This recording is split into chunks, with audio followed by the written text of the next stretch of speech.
Saya heran, Badan Kesehatan Dunia sudah menetapkan COVID-19 ini pandemi global. Penyebarannya sangat cepat, dari manusia ke manusia. Karena itu berkumpul bahaya, jadi sebab penularan. Pemerintah juga sudah mengeluarkan seruan, himbauan, bahkan larangan berkumpul untuk keselamatan kita semua. Para ulama dari lembaga-lembaga fatwa di seluruh dunia Islam, Arab Saudi, Mesir, Jordan, Malaysia, Maroko, Yaman, Emirat, Tunisia, Jazair, bahkan kita juga, Majelis Ulama Indonesia, sudah mengeluarkan fatwa. Lebih dari itu, para tokoh umat juga sudah bersuara, meminta untuk kita mentaati seruan pemerintah. Tapi sampai hari ini, masih banyak yang tidak mengindahkan dalil-dalil Al-Quran dan hadis yang disampaikan para ulama, mereka abaikan. Kita ini tidak boleh takut corona, takut itu kepada Allah. Urusan hidup mati itu takdir Allah. Pak, yang memerintahkan kita untuk menghindarkan mudarat itu Allah dan Rasulullah. Dalam Al-Baqarah 195, wala tulqu bi aidikum ila tahlukah. Jangan menjatuhkan dirimu ke dalam kebinasaan. Dalam An-Nisa 71, ya ayyuhalladzina amanu khudhu hidrakum. Wahai orang beriman, bersiaplah kalian. Jadi kalau bertempur itu ambil senjata, pakai pelindung. Karena itu Nabi maju ke medan tempur itu pakai pedang, perisai, baju besi. Beliau pakai migfar, itu topi baja, untuk melindungi dari musuh. Apakah itu artinya Nabi kurang tawakal, takut kepada manusia, melebihi takut kepada Allah? Kan tidak. Saat hijrah, kalau kita lihat, Nabi juga perginya diam-diam, tengah malam, lewat jalan yang tidak biasa, supaya tidak ketahuan orang Quraisy, supaya nggak ketangkap. Apa itu artinya Nabi penakut? Pada saat penyakit menular, kata Nabi, firro minal majzum, firoroka minal asad.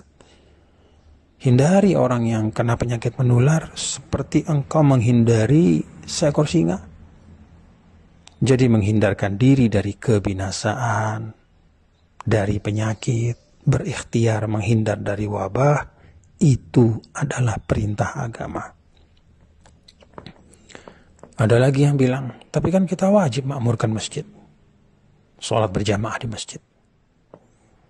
Pak, dulu ya, saat hujan deras saja, Rasulullah SAW minta panggilan sholat diubah. Shollu fi buyutikum.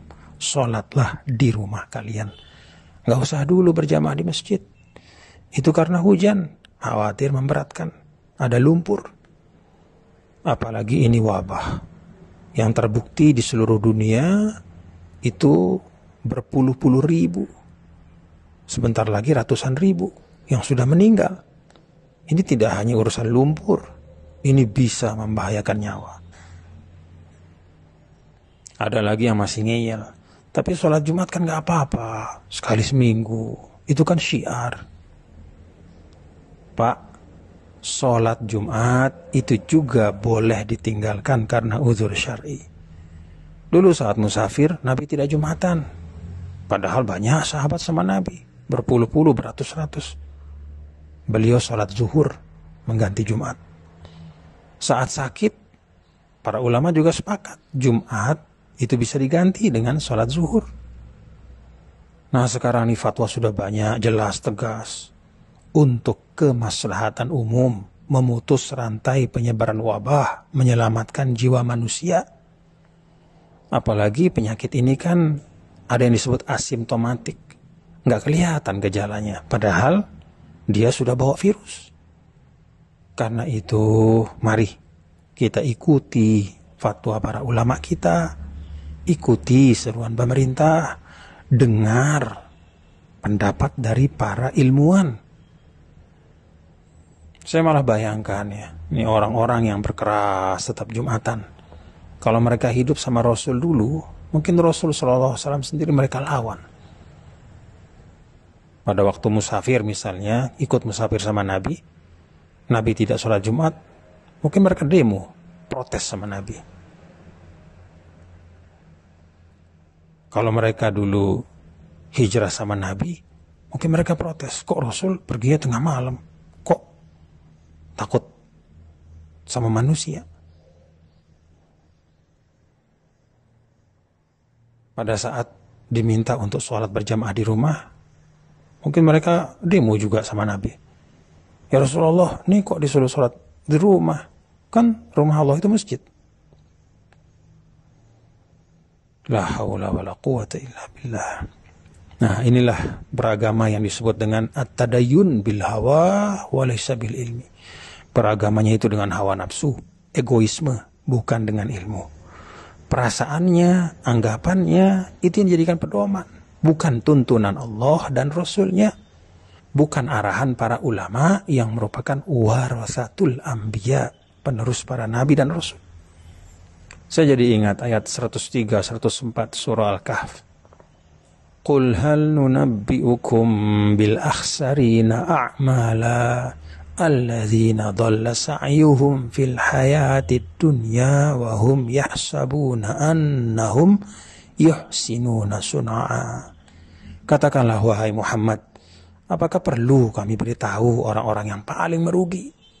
Itulah orang-orang yang sia-sia perbuatan mereka, padahal mereka menyangka mereka sudah berbuat yang sebaik-baiknya. Kata Imam Tabari, mereka adalah kullu amilin amalan yahsabuhu fihi musiban wa annahu lillahi bifi'lihi dzalika muti'un murdi wa huwa bifi'lihi dzalika lillahi muskhit wa an tariqi ahli al-iman bihi jair.